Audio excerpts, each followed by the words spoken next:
Yes, ako to guys, nabangga ako ng sasakyan sa likuran. Maybe dahil siguro sa mahina lang yung tunog ng aking motor. So ngayon, papalitan natin ng tambucho itong aking motor para marinig na ako sa kalsada, no? So tara, let's go!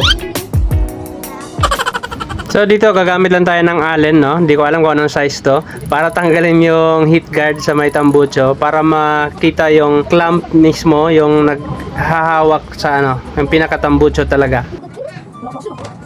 So dito natanggal ko na yung heat guard, ayan. So kailangan na lang natin luwagan yung clamp. Wala nang kontra yan, yung dyan sa may clamp.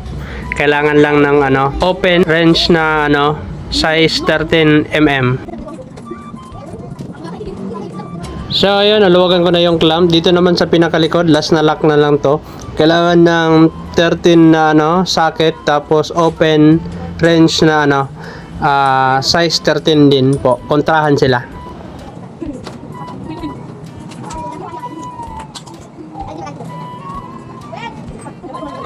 So ayun, ganun lang. Sobrang easy lang tanggalin yung stock na tambucho niya at sobrang bigat. Eto, bago natin ikabit yung bagong tambucho, siyempre sound check muna na wala siyang pipe. So ito yung tinatawag na open pipe. Wala siyang canister. So ayan, kinabahan ako konti kasi matagal siya nag-start. Matagal kasi itong na-stuck dito kasi lagi na lang umuulan. So ayan, natatakpan siya, nagmo-moist na yung kanyang exhaust system. May mga moist tubig-tubig na lumalabas, kaya ganyan nahirapan siya mag-start. Yan, parang okay na ako dito na wala siyang canister. Pero hindi pwede yan. Para maging siya complete exhaust system, dapat meron siyang canister. So ito yung natin, slip-on fitment, no? Yung lagayan ng aftermarket exhaust. At ito naman yung ilalagay natin na aftermarket exhaust o yung canister. Ayan, Arrow. Nabili ko lang yan sa tabi-tabi. Mura lang yan. So dito pinaglalagay ko muna sila, inayos ko lang. Pero hindi ko hinigpitan yung mga tornilyo para may galaw natin mamaya. May adjust natin kung straight ba siya, naka-align ba o hindi. Dito na ikabit ko na lahat ng mga parts, tapos yung spring. So hinihigpitan ko na yung mga tornilyo, yung mga lock. Ayan, para hindi na gumalaw yung ating tambucho. So dito tapos ko na higpitan lahat at okay na yung ating tambucho. Hindi na siya gumagalaw at naka-align na siya. So excited na kami. Na i-sound check ito.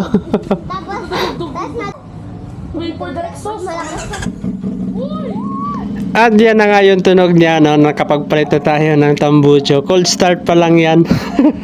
Painitin muna natin. Grabe. Yan, kita nyo naman yung mga ngiti ng mga bata na yan, naghihintay.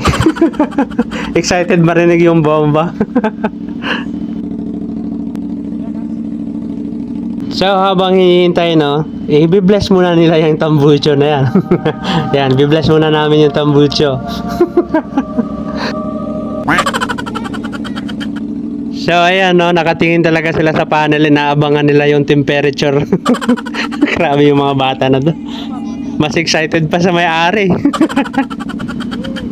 So dito, yan, kung mapapansin nyo, siyempre tinatago ko yung kilig ko, pero wala talaga, hindi kaya.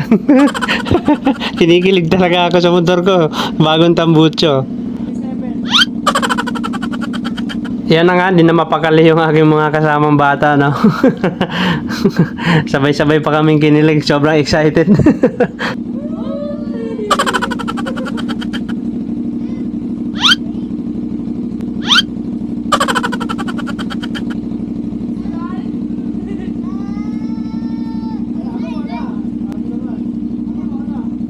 At ito na nga, dumating na yung pinakahihintay namin. Sakto na yung temperature.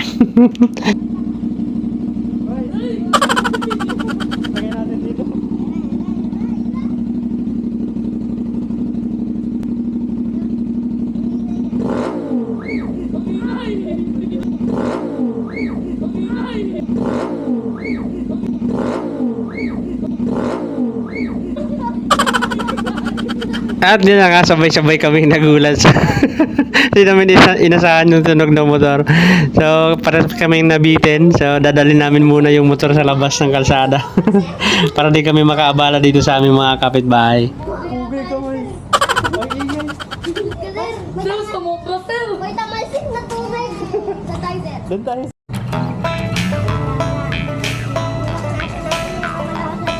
Tabi.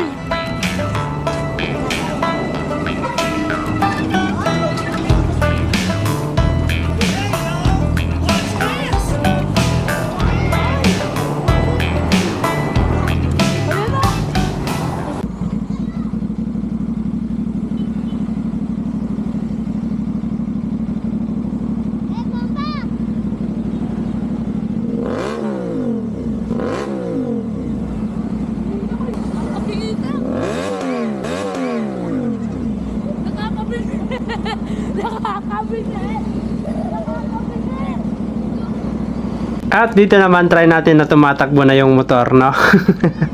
Yee!